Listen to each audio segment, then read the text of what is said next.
Hi. To begin with, I was very excited when I read the prompt this week, which was if I have been a part of a conversation where teachers say that students are street smart but are lacking in academic areas, and how I have responded. Skiba interviewed 66 educators, and the results that he found validated that teachers' attitudes, perceptions, and biases often influence their judgments about students' academic ability. This is what is possibly leading to the overrepresentation of individuals of color in special education settings because the educators are typically the ones who refer these students for special education. In response to the prompt, I have indeed been a part of many conversations where teachers mention that children have a lot of street smarts but lack academics, meaning they are not academically there with their peers. I have seen this throughout all of the grades in my setting, which is preschool to eighth grade, and the individuals they are speaking of are typically from different racial groups. Mind you, all of the teachers in my building are white. We have two male teachers, the social studies teacher for junior high and the band director, and the rest are middle-aged or a little bit younger women. And as I've stated in all of my posts, the demographics of my location have been changing a lot. So I think I'm hearing this a lot more than they maybe have heard in the past. When I am part of these conversations, I first try to see where the teacher is coming from. I try to ask them questions about how they know the child is street smart.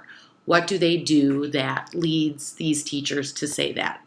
They typically reference that the families of these children are gang affiliated, they have a history of drug use and distribution, etc., which ties in with the overdiagnosis of these students.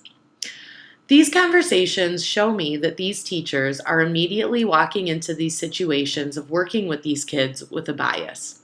They are judging these children based on the perceptions that they have had of their families.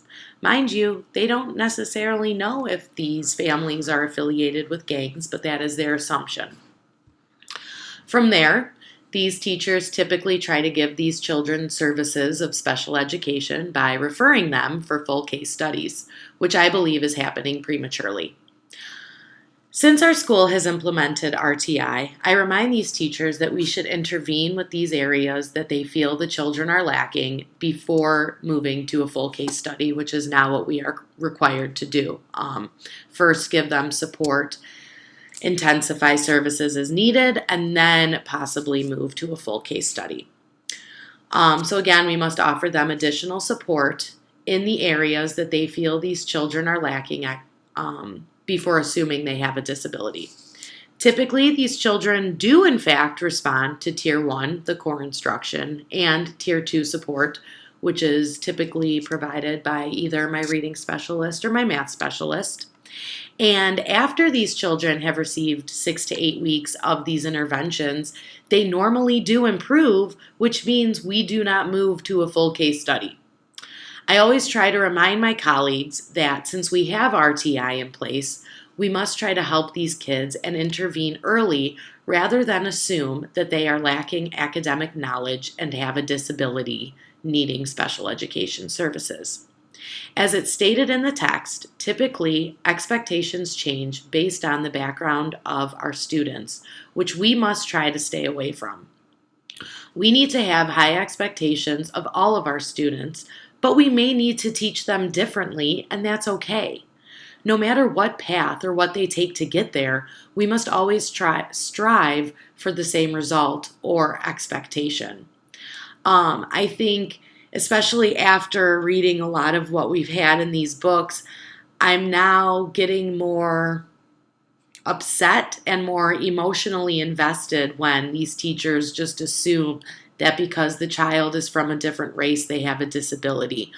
I have found myself sticking up for these students a lot more than I normally would have, and I am finding myself to have a lot more of a passion for this. Reading through what a lot of these teachers said really broke my heart. So it was really eye-opening, and I think that being exposed to this is really helping us become better educators because we're learning that we need to be more culturally competent to reach all of our kids, especially as the demographics in my school um, are changing. I do want to reference that, some of the teachers that were mentioned, Robin, for example, said that instead of trying to intervene with these kids and going above and beyond to help them, she just gave up and waited until they moved on to the next grade, which I think is something that we really need to be aware of, and try to help these kids instead of just giving up. Because if we keep giving up on them, then eventually they're going to give up on themselves, and they're not going to have these high expectations for themselves. And maybe that's where this school to prison pipeline comes in.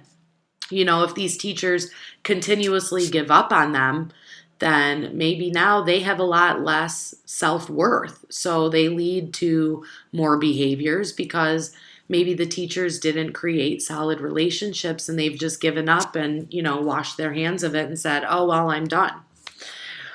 And again, Sally, I also want to reference her, said that, for her, rather than trying to reach these kids and help, she just blamed the community and society in which they're located. Maybe if she would have tried to make relationships with these kids and reach them in a more personal way, she would have gotten further with her kids. So that is my answer to the prompt. And my prompt for my partner, Kelly, is this. The American Anthropology Association suggested abandoning notions of race, specifically identity forms, which people are required to fill out, and if they choose not to, they are to be observed by somebody to get their racial background, because it leads to further separating of culture and races.